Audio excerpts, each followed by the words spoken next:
조갑제 TV 시청자 여러분 안녕하십니까. 2020년 4월 6일이니까 이제 총선 투표일까지 9일이 남았습니다. 이번에 미래한국당 비례대표 후보로 오르신 신원식 전 합참 차장을 모셔가지고 이제 선거를 지금 진행하는 예비역 장성의 심경으로 한번 생생한 이야기를 듣고 싶어서 이렇게 모셨습니다. 이 바쁘신데 나와주셔서 대단히 감사합니다. 아닙니다. 조선인 평소에 제가 제일 존경하는 분인데 초대해 주셔서 너무 감사합니다. 아니, 이렇게 절하는 자세가 달라졌네요. 지금 좀 부러워졌습니다. 많이 해야 되죠? 예, 뭐 하는데 아직 너무 어색하고요. 어색합니까? 예. 예, 이게 참. 우리 신원식 전 합동참모본부 차장께서는 지금 비례대표 처음 발표되었을 때는 2번이었죠. 네네. 2번. 그 다음에 다시 조정이 돼가지고 8번인데 지금 미래한국당 정당 지지율이 꽤 높습니다. 그래서 당선 안정권으로 보이네요. 그렇게 보입니까? 예, 뭐 하여튼 이제 10명 이하로 간다면 우리가 뭐 완전히 개헌 저지선도 무너지고 엉망이 되는 거니까 어차피 미래통합당하고 미래한국당은 지지율은 좀 상관계수가 높지 않겠습니까?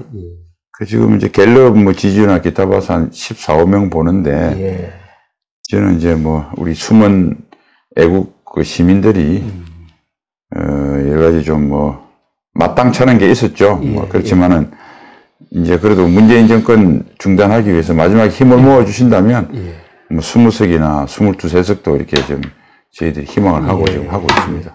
이 미래한국당 비례대표 후보 명단 보면은 그동안에 열심히 자유진영을 위해서 싸운 분들이 많습니다. 예.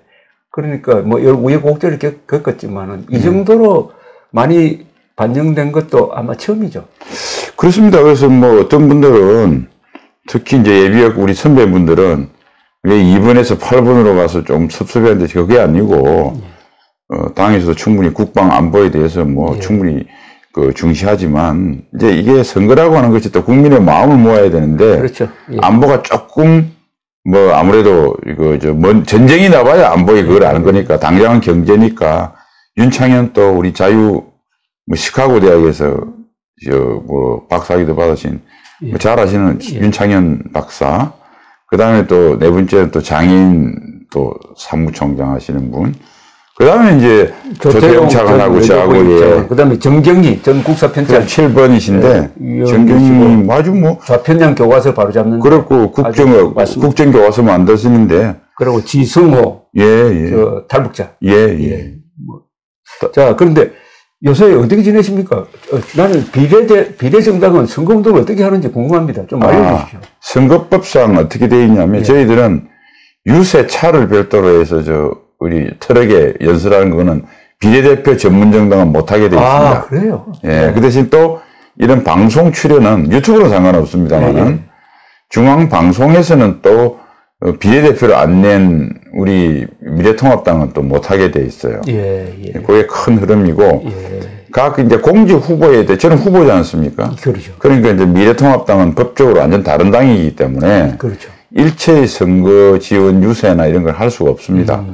단지 이제, 후보들 뒤에서 그냥 다니는 거는 괜찮은데, 그럴 때도 미래통합당 선거 지원이 아니라, 미래한국당 을 찍어 주십시오라는 건 상관없습니다. 장소만 빌리는 거네. 그렇죠. 그렇게 되고, 그 다음에 마찬가지 미래통합당 지역구 후보가 미래한국당을 지원해 주십시오. 그것도 안 됩니다.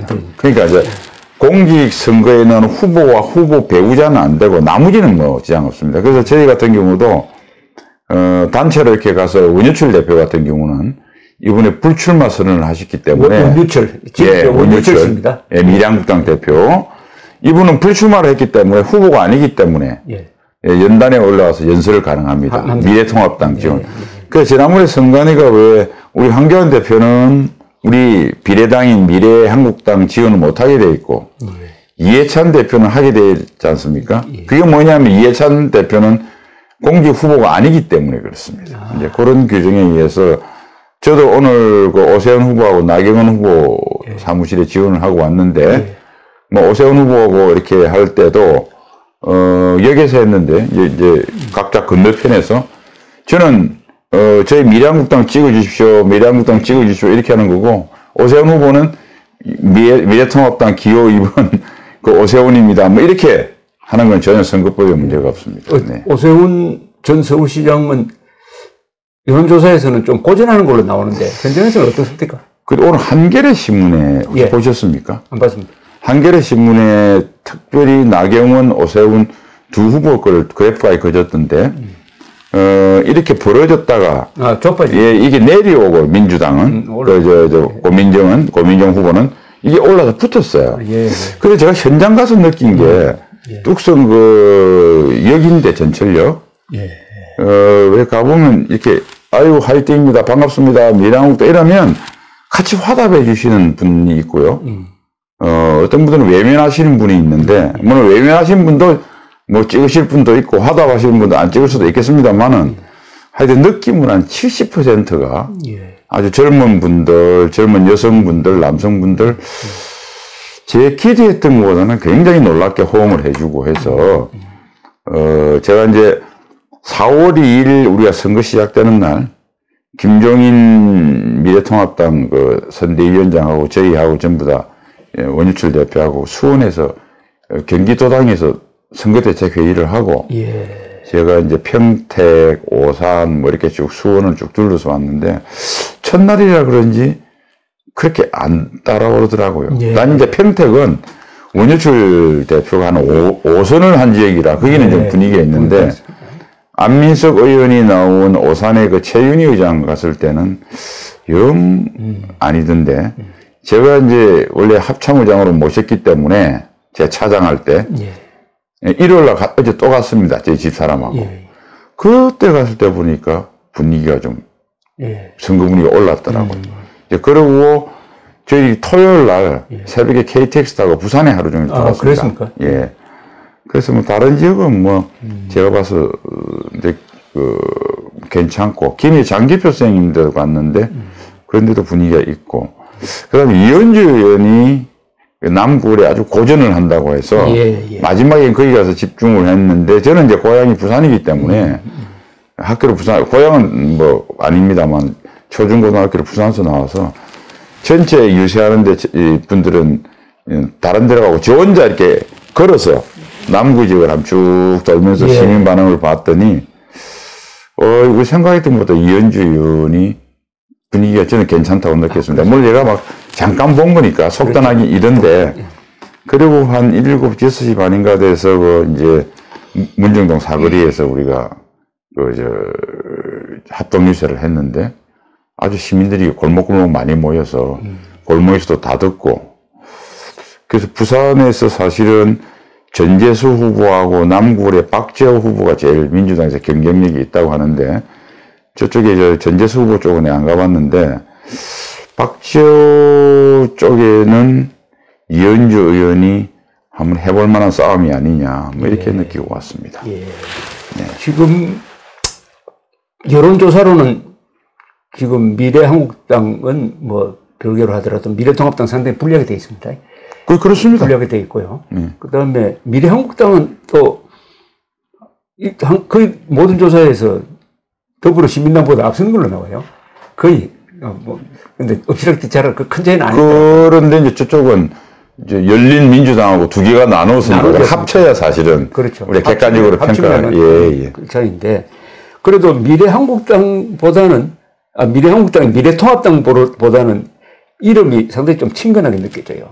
그러니까 자유한국당 느꼈습니다. 자유한국당, 미래한국당은 비슷한데 미래통합당 하니까 이게 잘 안 돼요. 그렇죠. 그것도 저도 좀 뭐 이게 정확한 건 모르겠는데, 통합이라서, 통합이라는 의미가 이제 보수 중도의 통합이라고 하는데, 보수는 보수대로 그 통합에 대해서 흔쾌하지 않을 수가 있고, 중도도 흔쾌하지 않아서 미래한국당처럼 이 화학적으로 수학적으로 합쳤는데 시너지 효과를 내는 데는 조금 떨어지지 않나, 이런 생각도 통합이라는 이미지가 좋죠. 이 통합이라는 이미지가 좌파들이 많이 썼거든요. 그렇죠. 연대 민주통합당, 특히 뭐 민주통합당이라는 정당이 있었으니까 뭐 그건 그렇고, 이게 지금 선거운동을 직접 하려면은 대중 집회가 이렇게 이루어지고 뭐 광장이 모이고 이렇게 해야 되는데 사실 그걸 우리 기대했지 않습니까? 이 저 우파 진영에서는 그게 지금 안 되지 않습니까? 그게 안 되죠. 그럼 어떤 식으로 선거운동을 합니까? 그래서 보니까 이제 후보들이 예. 누구 뭐 그리고 이 아까운 대중 집회나 유세차에서 이렇게 큰 소리로 하면 그렇게 설사 내가 찍겠다 하더라도 사람들이 짜증스러워. 그렇죠. 왜냐하면 지금 분위기에서는 이 살기도 어려운데 이 우한폐렴까지 겹쳐서 하는데 제가 예를 들어서 미래통합당 지원자라 하더라도 제 앞에 떠들면 그러니까 찍어주는 거하고 별개로 민주당 쪽도 마찬가지겠습니다만은 정치한다고 떠드는 것 자체가 꼴보기 싫다 뭐 이런 정치 혐오증이 그 어느 때보다 확대되어 있는 게 아닌가 뭐 그런 제가 분위기를 좀 느꼈고요. 그래서 후보님들이 대부분 보니까 좀 시간에 비해서 효용성은 떨어지지만 그래도 혼자 발로 다니면서 한 사람 한 사람 손을 붙잡고 호소하는 거 외에는 그게 제일 효과적인 선거운동 같습니다. 지금 상황에. 지금 이 선거판이 선거법 이 개혁의 여파로 해가지고 완전히 코미디가 되고 코미디죠. 어떻게 보면 이게 뭐 좀 뭡니까 야바이 판 비슷하게 이렇게 돼버렸단 말입니다. 그런데 미래한국당은 총선 이후에 계속 존속을 하는 겁니까? 아니면은 미래통합당하고 합치는 겁니까? 지금은 뭐 다 공식적으로 바로 합치는 거로 계속. 합치는 걸로. 지난번에 저희들이, 지난주에 그 국회로 텐다고 해서 미래통합당, 미래한국당의 정책 협약식을 가졌거든요. 거기서도 합치는 거로 선언을 했습니다. 했습니다. 그러면. 네. 물론 이제 뭐 선거가 압승을 해서 안 합쳐도 미래통합당이 혼자서 국회의장을 내고 미래한국당이 뭐 원내 교섭단체가 되면 당장 합치는 게 정치적 전략적으로 좋으냐 한 몇 개월 텀을 두고 좋으냐는 또 뭐 당 지도부끼리 이야기를 나누겠지만 일단은 현재 합치는 걸로 알고 있습니다. 근데 지금은 이제 정당이니까 정강 정책은 각각 따로 나오잖아요, 그죠? 네. 뭐 좀 비슷한 점도 비슷하죠. 많은데 우선 미래한국당의 정강 정책 좀 설명해 주십시오. 미래한국당의 정강 정책은 사실은 거의 미래통합당하고 같다고 생각하십니다. 왜냐하면 이게 다를 수가 없는 게 이제 물론 이제 지난번에 작년엔 뭐 예를 들어 민부론이라든지 안보정치의 민평론이라든지 그걸 사실 그대로 갖고 온 거거든요. 근데 이제 최근 선거의 단기적인 어떤 테마상 김종인 대표가 하시는 말씀 또 오늘도 뭐 한교안 대표가 뭐 이야기를 했지만 그런 메시지는 있는데 사실 그래서 미래한국당은 별도의 정강정책이라보다 같은 목소리를 내고 있습니다. 예. 지금 이제 신원식 전 합참차장에게 기대하는 것은 국회의원이 되면은 네. 상당한 그 영향력을 발휘해가지고 우리나라 그동안에 비판을 많이 했던 우리 국군을 좀 바로 세우는 역할을 해 주실 것이라 이렇게 기대하는 사람들이 많을 것 같은데 네. 그게 가능하겠습니까? 저는 이제 최선을 다할 텐데, 근데 이제 국민 여러분께서 이해를 조금 하셔야 될 게, 외교 안보 분야는 이게 미국도 마찬가지입니다. 행정부에 거의 독점적 권한을 가지고 있어요. 그렇죠. 미국 같은 경우도 대통령의 군사지휘권, 통수권 같은 경우는 의회가 할 수가 없습니다. 그러니까 국방수권법 같은 걸 만들어서 뭐 하는데 그걸 대통령 통수권을 침해하는 게 아니라 예산을 가지고 그렇죠. 소위 제안을 만들겠다는 의미지 우리나라도 마찬가지입니다. 그래서 이제 결국은 아주 정교하게 저희들이 문재인 정권이 더 이상 안보 파괴를 하지 않도록 해야 되는데 이제 좀 다수당이 많이 된다면 9.19 남북 군사합의에 대해서 더 이상 하지 못하도록 폐기법 특별법을 발의한다든지 국가 뭐 통합위기관리법을 발의한다든지 그 다음에 국방계획 같은 거죠. 완전히 약소지향으로 국군을 완전히 파괴시키는 거거든요. 그러니까 현존 국군을 파괴시키는 게 9.19 남북 군사합의라면 미래 한국군의 모습을 약소지향, 약하고 작게 만드는 것이 국방개혁, 문재인표의 국방개혁 2.0입니다. 그러니까 이런 것들은 군인만 하면 되는 게 아니고 민간군 전부자가 국민의 지혜를 모아서 미래 국방의 모습을 건설하자. 이렇게 해서 특별위원회를 만들고 그 뒷받침한 법을 별도로 만들고 이런 걸 통해서 문재인의 이 망국적인 안보 파괴행위를 중단시킬 수밖에 없다. 그러나 현행 법을 가지고는 문재인 정권을 제동 걸기가 대단히 어렵습니다. 그래서 이제 그렇게 국민들께서 표를 모아주셔서 우리가 법을 만들 수 있는 권한을 좀 주셔야 그렇죠. 문재인 정권을 제한할 수 있다 이렇게 말씀드리겠습니다. 다음 국회에서 당장 문제가 될 게 전시작전권 전환 아닙니까? 그렇습니다. 예. 그런 것도 사실은 지금 어떻게 돼가고 있습니까? 그러니까 이제 전시작전권이 2014년 한미 국방부 장관 연례안보위 SOCM이라고 그러죠. 예. 그래서 한민국 국방부 장관하고 그때 맺은 게 조건에 기초한 전작권 전환 원칙입니다. 그렇죠. 예. 그 세 가지가 아주 간단합니다. 첫 번째가 한국군이 한국 방위를 주도할 수 있는 능력. 예. 그 주도할 수 있는 능력은 두 가지입니다. 하드웨어, 무기 체계가 일단 튼튼하고 해야 되고요. 그 다음 소프트웨어, 한국군이 전쟁을 지휘할 수 있는 역량을, 예. 미군을 리드할 수 있는 역량이 첫 번째고요. 두 번째가 이제 그 중에서 북핵만 별도로 뗐습니다. 예. 북핵에 대해서 초기 대응 능력을 한국이 구축을 한다. 초기 대응이라고 하면 미 정원군이 다 전개하기 전에 충분히 전개하기 전에 날라오는 북한의 핵미사일을 한국군이 막아야 될 거 아닙니까? 그 정도의 필수 능력을 구비하고 미국이 뒤에 와서 보안 전력을 제공하는 수준. 그 다음에 한국군이 영원히 할 수 없는 미국이 핵 전력을 가지고 핵 억제를 한다든지 이런 것들은 미국이 해주는 겁니다. 예, 그래서 보안 및 억제 전력은 미국이 제공하고 한국은 초기 필수 대응 능력을 갖춰야 된다. 세 번째가 뭐냐면 한반도와 동북아의 안보 환경이 안정적으로 관리돼야 된다. 그러니까 이거는 뭐 꼭 굳이 비교하면 유럽과 같은 이런 체제가 돼야 된다고 하니까 사실은 그래서 좌파들이 이제 저거 그 조건을 하려고 그러면 뭐 하세월이니까 안 하겠다는 소리 아니냐.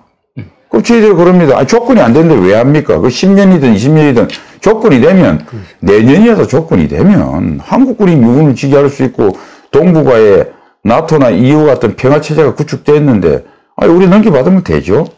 그렇게 했는데 이제 문재인 정권은 뭐라고 그랬냐면 나도 조건에 기초한다는 말을 처음에 쓱 해놓고 이제 사라지고 조건이란 말은 공식적으로 폐기를 안 했으면서 문재인 정부의 사실은 실질적인 구호는 임기 내 전작권을 전환한다. 임기, 예. 그럼 이제 우리가 할 수 있는 방법은 의회에서 뭐냐면 다수당이 되면 전작권 전환 조건을 따지는데 지금 한국 국방부하고 연합사하고만 하는데 대표님 이렇지 않습니까? 한국군이 요 됐다고 합시다.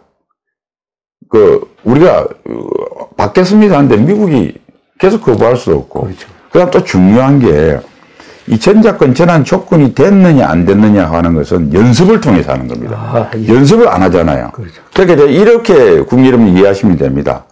대학 입시가 없었어요. 수능 공사고. 그런데 대학에서는 좋은 학생 뽑겠다고 합니다. 그 학생은 시험이 없으니까 막 놀겠죠. 한국군 놀듯이. 그래놓고 그냥 학교에서 아무나 뽑으면 됩니다. 그래놓고 겉으로는 아이고 옛날에 시험이 있을 때보다 훨씬 좋은 학생 뽑았습니다.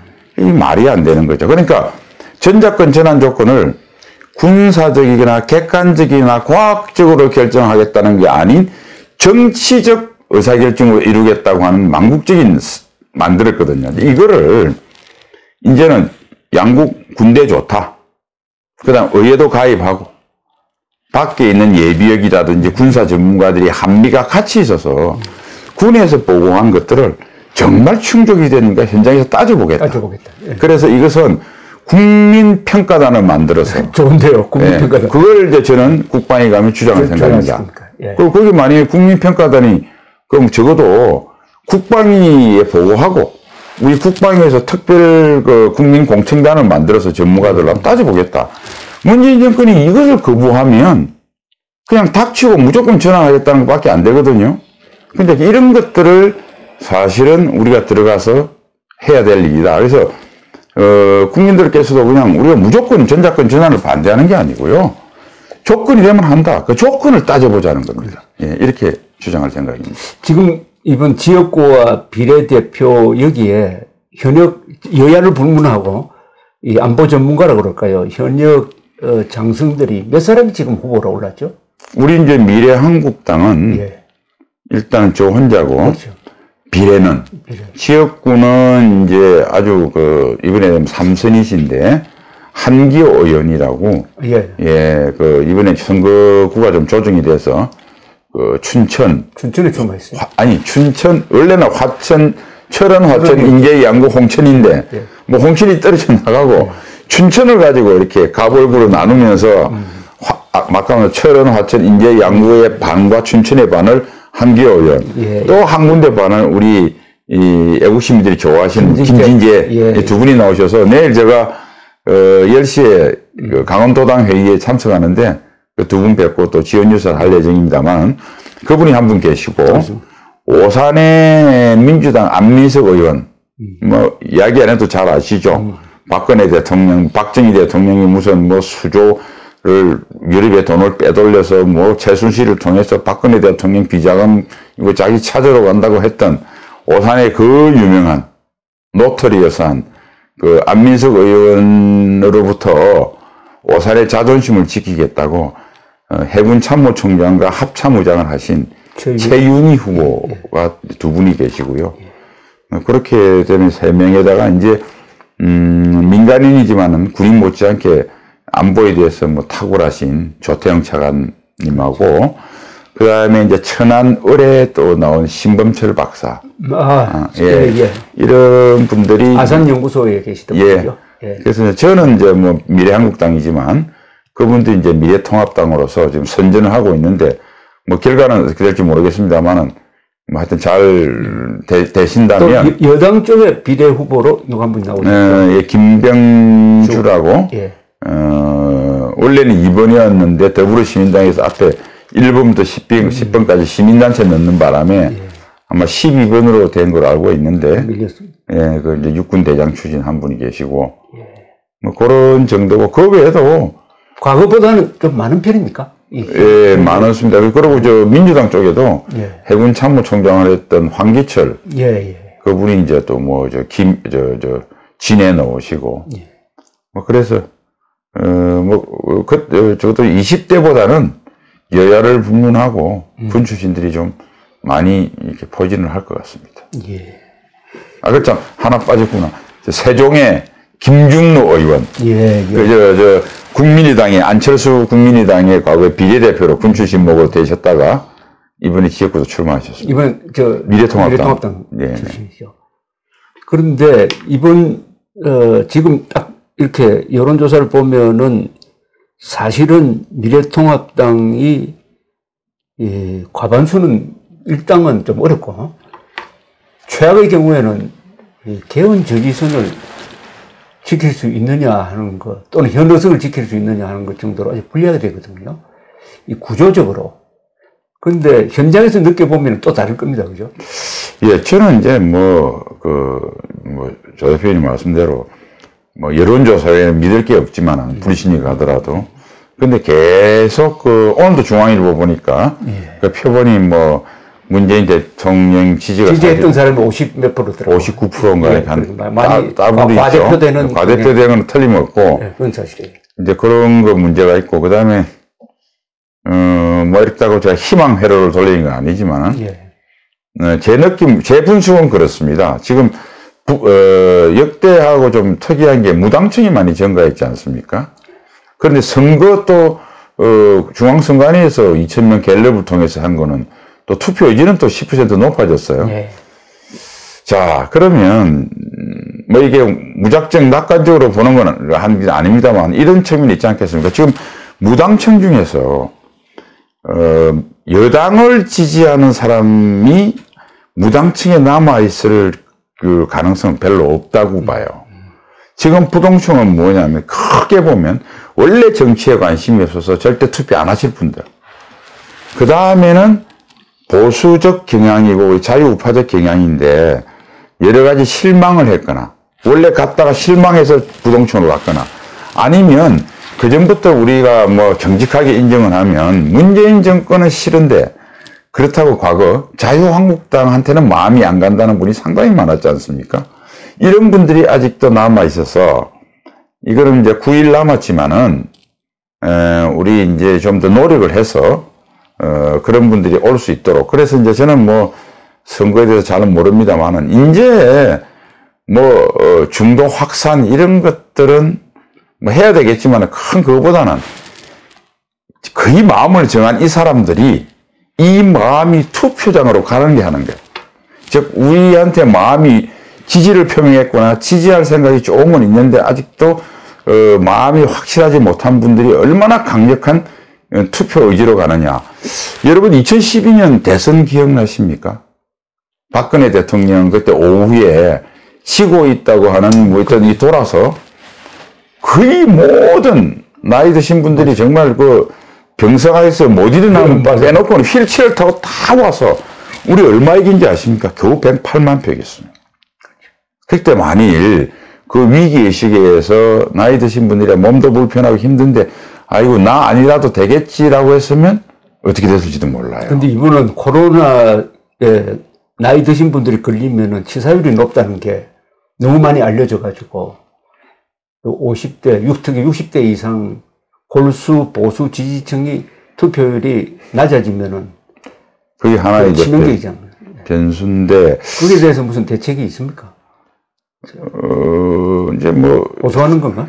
호소하는 거 외에는 우리가 뭐 정부 여당이 아니니까 행정력을 발휘할 수는 없는데 저는 글쎄요 우리 이제 지금 앞으로 9일이라고 엄청난 시간이 남았는데 지금 모두들 위기의식을 느끼고 있기 때문에 우리 특히 장년층, 노년층에 이 애국심이 가득 찬 애국 시민들이 마스크 쓰고 뭐 이렇게 해서 좀 열심히 나와주리라고 생각을 하고 최소한 뭐 정부도 뭐 나중에 그 선거 투표장에서 이게 확산이 됐다고 들으면 엄청난 비판을 문정권도 받기 때문에 투표장이 3, 4일 전에 충분히 소독하고 하는 위생 방역 조치는 제가 하리라고 봅니다. 그래서 이제 걱정하지 마시고 우리 나와서 대한민국이 사느냐 죽느냐 기로인데 아마 코로나 걱정 때문에 안 나오시는 것보다 나오셔서 해주시면 좋겠습니다. 근데 미래통합당은 지역구니까 아무래도 이 파퓰리즘 경쟁을 하게 돼 있습니다. 그죠? 그렇죠. 지역구니까. 근데 이 미래한국당은 전국을 상대로 하잖아요. 국가 이익을 챙기는 데는 그렇습니다. 오히려 미래한국당이 더 좋고 하니까 이번 총선의 역사적 의미라든지 체제 선택의 선거로서 이번 선거가 갖는 의미, 흔히 우리가 피를 흘리지 않고 자유를 지킬 수 있는 마지막 기회다 이런 말까지 하는데 그런 쪽으로 좀 메시지는 안 냅니까?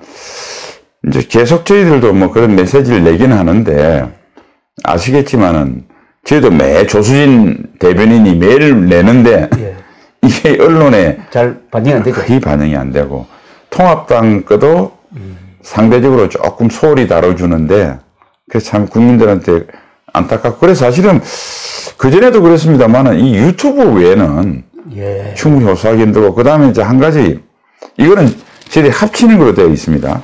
그런데 만일 아까 말씀드린 대로 열심히 해서 정말 저쪽은 민주당은 더불어시민당하고 열린우리당을 합치더라도 우리가 더 미래통합당 혼자 더 의석수가 높으면 그때도 미래한국당을 합치냐 안 합치냐고 하는 전략적 결심을 할 수 있는데 나중에 하더라도 그건 대선 전에 내년에 좀 해도 되거든요. 근데 저는 이건 진짜 제 혼자 개인 생각입니다. 심상정 대표로부터 그 4+1이라고 하는 민주당하고 아주 나쁜 의도로 만들어진 이 체제. 대한민국 헌정사상 처음인데 세계사에도 유례가 없습니다. 즉 지역에 부담이 없는 비례정당이라고 하는 것은 아마도 지역구 민영과 쪽지 예산 이런 것도 완전히 자유로운 정당이 들었습니다. 그럼 예를 들어서 이 비례대표가 초선 비례대표가 기존 거대 야당에 들어가면 현실적 힘이 없습니다. 왜 당 중진들이 다 지역 예산이 있는데 그러면 이게 별도로 있으면 자 우리는 쪽지 예산 건절한다. 포퓰리즘 건절한다. 국가안보 뭐 한다. 그리고 지역 민원의 부담으로부터 완벽하게 해방이 된 국가 정책의 아젠다를 정말 끌어갈 수 있겠다는 그런 또 장점이 있어요. 그래서 나중에 뭐 선거 결과 보면 알겠습니다만은 만약 그렇게 정말 잘 된다면 이게 4+1의 아기가 하나님께서 우리 한국 정치사에 없는 정말 공익을 위한 정당, 정책 정당을 만들려고 하는 하나님의 선물로서 회고를 하는 그런 상황이 왔으면 정말 기쁘겠습니다. 아주 근사한 말씀을 하시네. 네. 원래 뭐 조 대표님도 잘 아시겠지만 세상일이 하면서 인간의 선의로 시작했는데 맞습니다. 예, 나쁜 결과를 놓기도 하고 그게 다 혁명이고 좌파들이 그렇죠. 시작됐는데 좋은 결과를 내기도 하고 또 새옹지마란 말이 있듯이 맞아요. 복 중에 화가씨가 있고 화 중에 복의씨가 있고 참 인생이라고 하는 것이 참 그 오묘한 건데 뭐 그런 생각까지 해봅니다. 네. 군인 하실 때는 이렇게 정치를 하게 될 줄 몰랐죠?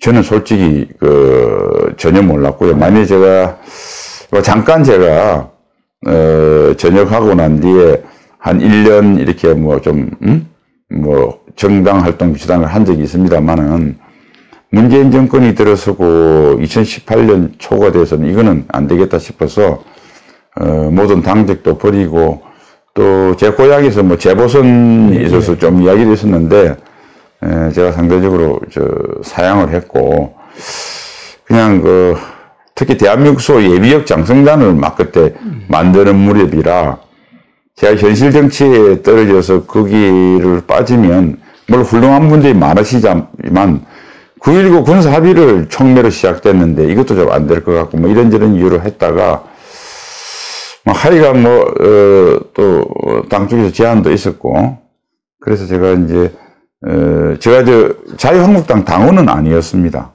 당원은 아닌데 왜 또 그것도 안 했냐면 그때 워낙 국민들이 이 프레임이 잘못 씌워져서 자유한국당 당원으로서 이야기를 하면 제 안보 정론을 그냥 오히려 또 설득력이 없어지더라고요. 그래서 했는데 하여튼 뭐 이런저런 과정을 거쳐서 정치를 하게 됐는데 그래서 비례대표는 그래서 기분은 뭐 정치를 한다기보다 약간 임명직 비슷한 느낌이 드는데 전문적으로 당에 좀 안보 정책을 내는데 왜냐면 전 지역구 단위나 그래서 지난번에 제가 페이스북도 한번 보내드렸는데 그래도 지역구가 어딘가 그래서 제가 첫 페이스북에 혹시 보시는지 모르겠는데 제 지역구는 이승만 광장입니다. 광화문 이승만 광장 출신입니다. 예.